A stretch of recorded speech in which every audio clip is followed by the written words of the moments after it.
y'all, welcome to Scrappin with Sheri. I am so excited to be back from my trip to Puerto Vallarta, and I wanted to show you another 2-page spread using some of the products from the Escape to Paradise collection that Creative Memories gave us for this trip. Now, I want you to understand that although most of you don't have this paper and you can't get this paper, so many of the colors that Creative Memories has come out with this year already coordinate with these papers. They match these papers, and you can achieve a similar effect using so many of the collections that have already come out in 2024. So don't think you're confined to a specific collection. Just look for patterns and colors that would work for this page. Now, this is a single page. I'm going to make it into a double, and I love the little circles across the top. That just makes me think happy bubbles. And in fact, they use them for bubbles here kind of as a bath time page. But I wanted to use this for the Mexico trip. So I've pulled several different papers. I've pulled this as a background paper because it's kind of muted and kind of dark, and I feel like my pictures will show up well against that. But I also like the back of this, and I want to be able to use the back of this for some of these little bubbles, and you'll see how I'm going to do that in a minute. So that's going to be my 2 background pages. I pulled this piece of azalea shimmer. This was from a paper buffet a while back, a shimmer buffet, and I really like the color of this. It doesn't match this pink exactly, but I feel like it's close enough to work. This paper was also out of the Escape to Paradise, and I'm going to be using these stripes to do some of the circles, probably some of the yellow on the back as well. But then I've pulled just some scraps of cardstock, and this was an old designer print that we had that matches that yellow. So I've also pulled these to make some of the circles. So let's get started. And the first thing that I'm going to do is to make this paper usable so that I can use the back side of it for circles. Now I'm going to check my prints because these prints are very directional.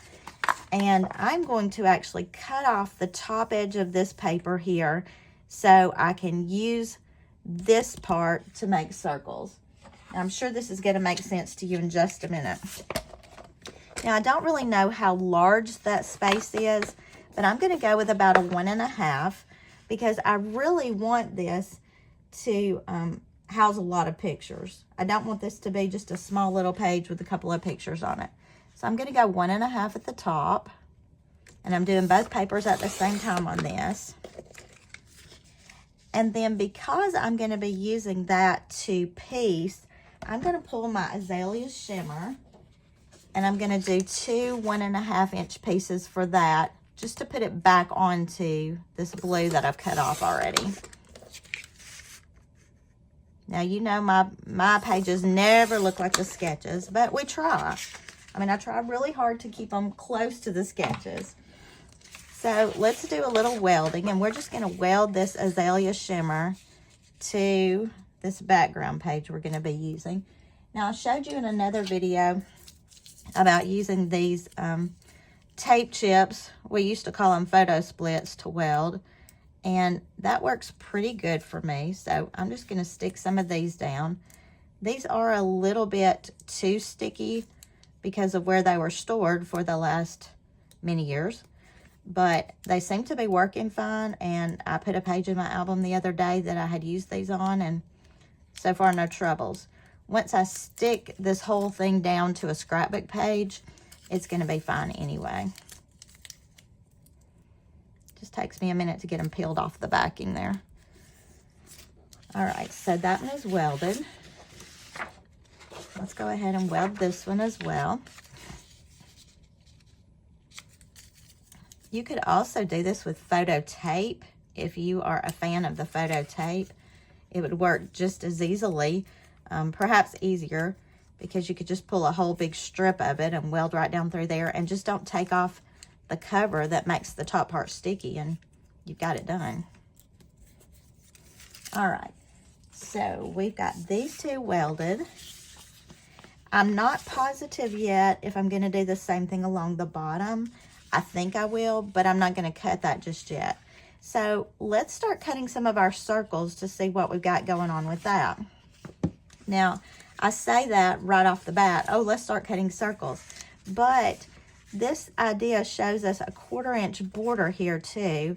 And I think I would like to use this paper for that 1/4 inch border. It's just a scrap I've got left over. But I'm going to go ahead and cut a couple of those. Now my 1/4 inch is to the far right side of the gray mat. And I think I'm going to go ahead and cut 4 of those because it shows it on the top and the bottom.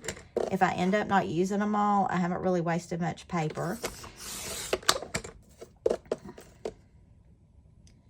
So we've got 4 1/4 inch strips. These will just be a little border line. And that's done. And now we need to cut some circles, and that's what's going to be our decorative part for this up here. Now, part of the reason that I cut this off was to make some circles. And the directions say to use different patterns with the custom cutting system with the red, green, and blue blades to make these circles.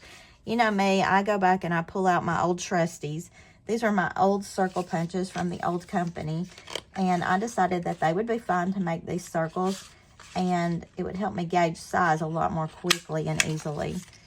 So I'm going to punch a couple in this size with this pretty pattern. Now remember, I wanted to introduce this pattern back in. You don't have to do that. You could use all solids for this, but I did want some pattern in here. I'm going to pull a little of this green, a little of the yellow, and I am going with some sort of larger circles, because I don't want to spend all day taping down all these little bitty circles that we've got going on. I think I'm going to do a couple of the bigger in the yellow. I don't know what's happened to me, y'all, but it seems like lately I'm doing more yellow. Let's do a couple of the green. I'm not sure I'm going to go to the smallest little circle, but maybe I should go to the next to the smallest, just to give us some size variation.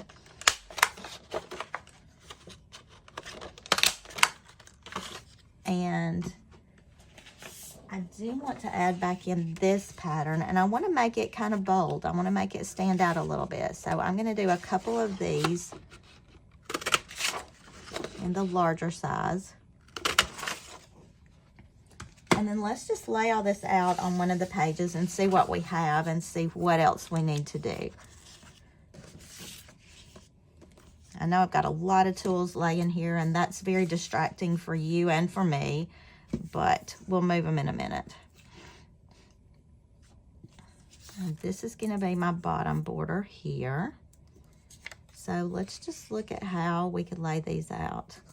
I've got a good pattern there. I've got this cute little pattern here with all the little sunglasses and flowers and palm trees. And I want to kind of make those focal points. And then go back and add in some of these smaller ones. It's okay to cut them off. And I've got this that's the back of that. That's really cute too.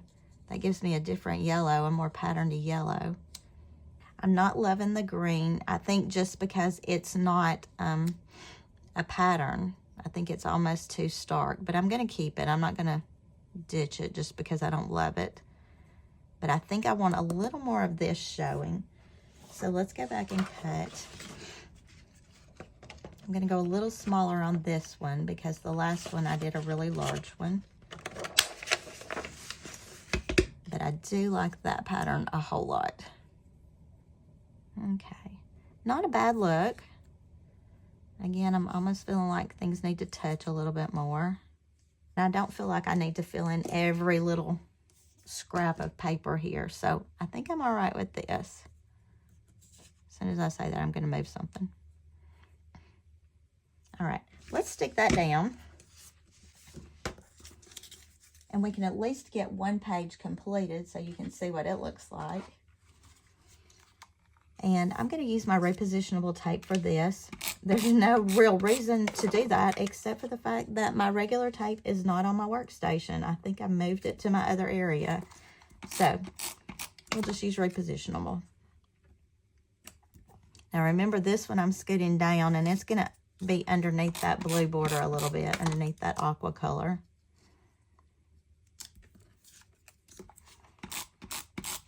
I think by adding a couple of these patterns in here, that gives us a good look, and it helps tie everything together. When you don't have something that ties it all together, it just looks like you chose a ton of random colors and threw them on there.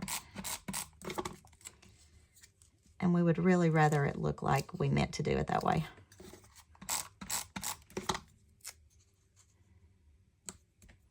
Okay. Let me grab my little blue mat.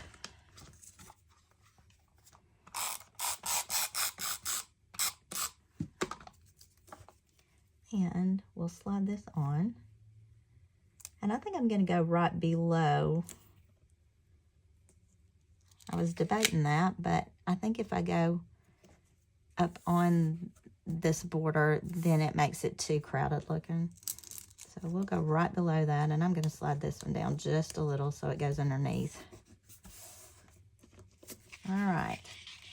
Now all I have to do is go back with my 12-inch trimmer and trim off those excess circles along the top. There we go. That's pretty cute. So let's do our other page really quickly.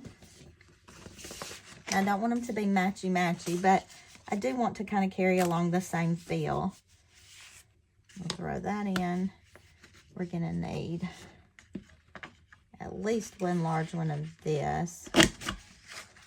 And probably two, because I flipped it and used the yellow background.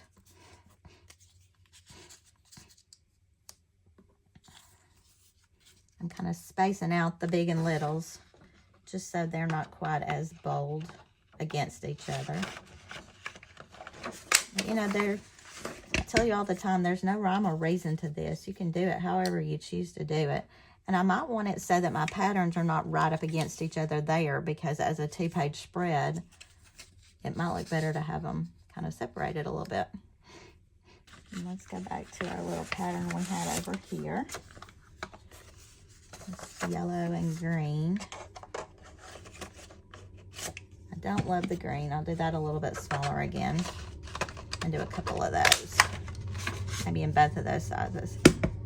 Now remember, if you don't have these old circle punches from Creative Memories, you can use your custom cutting system and the smaller patterns and different blades to achieve these different sizes. So don't worry if you don't have exactly what I'm using for this, it's fine. And then I think I want at least one more of this one.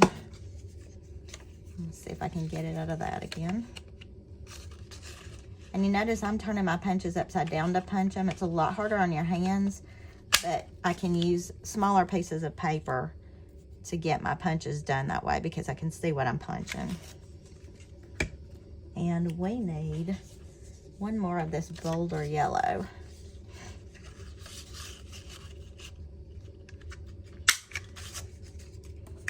Here again, you know, this is another great way to use up some scraps,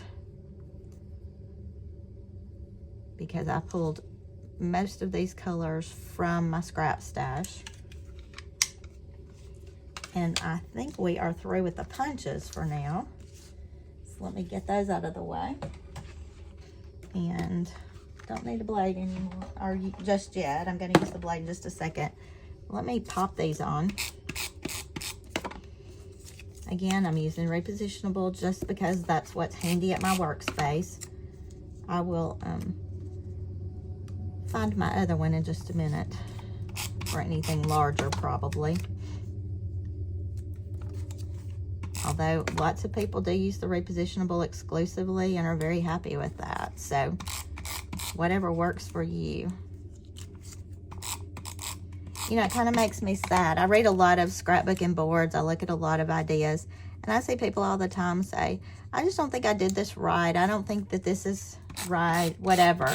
I want you to understand that when you're scrapbooking, this is what you do. It's what you like. It's not what somebody else thinks is perfect. It's what appeals to you. It's your book. It's your pictures. So do what appeals to you. If nobody else likes it, that's their loss. We're all so very different. I just hate to feel like people are tied into, oh, I've got to do this way, or I've got to do this way. I even have some of my own customers who I dearly love who will say, well, what would you do if it was your book? And I'll tell them, but it's not my book. It's your style, your personality, and thank the Lord, those are all very different from mine. Wouldn't we be bored if we were all the same? And let me just stick on this little aqua strip right here. All right. So we've got the top part of the page done, and that took forever. So as we continue on, let's look at what they've done for the bottom part of the page. They've used semicircles, 2-inch semicircles, which is the inside medium custom cutting system with the blue blade. So I'm going to go ahead and cut those. And I told you before, I'm just going to slide this up for now. I told you I really like this pattern because I feel like it pulls everything together. So I'm going to cut those semicircles out of this pattern initially. Now, does that mean that all of them will be this pattern? I don't know. This is one of those pages that I couldn't envision well in my mind. So I'm kind of having to play with it to decide what I like and what I don't like. And you're just along for the process, right? So there's 6 little circles down there, which means I'm going to need 3 per side. But what I'm going to do first is just cut these 3, play with it on one page and see what I like before I cut a ton of others. All right. So let me get my 12-inch trimmer and see if this is going to be easy enough to chop in half. Now, I need to be mindful of how I want my circles to play out on my page. Do I want them cut here? Do I want them cut here? I want them cut crossways, so on each half, you can see all of the different colors. And to do that on your 12-inch trimmer, you just slide the circle until it rests in this little groove right here and chop. And that should be your center point. Now, it's not cutting all the way because this is a small circle, but it's easy enough to tell me what the center point is, and then I can cut the rest with my scissors. That groove right there is just perfect. Now, if your circle is too small, obviously it's going to slide right through the groove, and that's not going to work as well. But in that case, you can line it up on your lines on either side because this is a 0 centering. Well, let's do it the right way. I don't know if you've discovered or not, but this 12-inch trimmer is one of the greatest tools Creative Memories has ever invented. It's just got so many different functions, and I believe it really speeds up my scrapbooking. Now I could line these up just right along the bottom here. Again, I told you I may leave part of this out because I just feel like there's so much here that just doesn't give me enough room for my photos. Now that's pretty cute. But we also have an option because we could flip these. Oh, and I think I like that. And we had already cut our little strip. Now they show a whole nother border that's a 1.5 inch and then this little strip. But I think I'm going to leave out this 1.5 inch border and just add my strip right there. Yep, I'm liking it. So let's stick this down and we'll be ready to move on.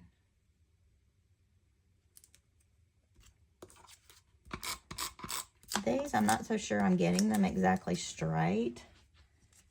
So this might be a good time to pull in my ruler. And I'm working on my 13-inch mat here today because I needed it to cut these circles anyway. So if I line my 13-inch ruler right on that 1-inch line on either side, then I can just line my circles up along that, my half circles. That's going to make this go a lot faster and hopefully a lot straighter. I have a feeling I'm really going to like this page when it's finished. Just wait till you see the pictures that are going on it and see what we're going to do with those. Okay, now my spacing, I can already tell, is a little too close on this end. And it might have been better if I'd worked from one end into this center and then from the other end in, but you know, I didn't do it that way. I'm just going to space these out just a little bit more. And it's not a big deal because I have a feeling there are going to be some embellishments on this page. And it's all going to work out fine. And then we can add our little strip that we had already cut. And do you see how using these patterns has helped draw everything together so much more easily? And I think that's the kicker. Even though I used some scraps that were not part of this collection, the green and this yellow here and this green, these patterns help draw everything together. I'm going to go ahead and do this one while I'm at it. And we just need to go back to our mat and cut 3 more of these circles. This is the middle pattern. We're using the blue blade. And this will just serve as a reminder.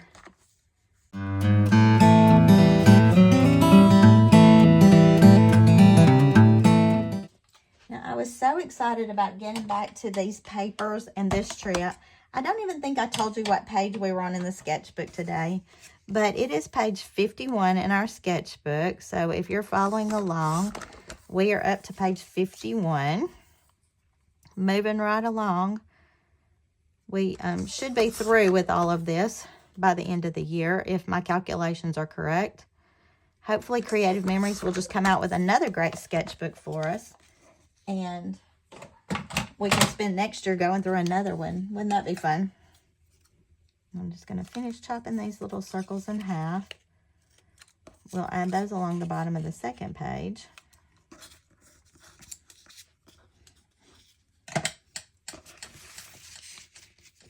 And we'll use those skills we learned by doing that first page to make this go a little more smoothly. So we lined up our 0 centering ruler on the 1 inch. And because this side stopped with a yellow, I'm going to start my next side with a pattern. And I'm just going to lay these down so I can get the right ones in the right space. And I'm going to end up with a yellow over here. So I'm going to go ahead and stick that one. And then we'll work in that way. Now, because this mat has the 6-inch measurement on it, I could even make sure that these two are kind of lined up along that 6-inch measurement correctly.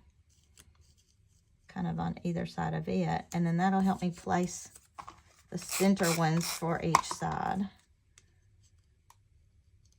There are always better ways to do things. Sometimes it just takes a while to figure it out. I do love the lip on this 0 centering ruler. I like that the edge is really thick because I can hold it down and just butt my paper right up against it. And it makes lining up things like this so much easier. Even with this really thin paper, if I'm pushing the ruler down, the thin paper doesn't slide underneath the edge. And let's find that one more long strip we had.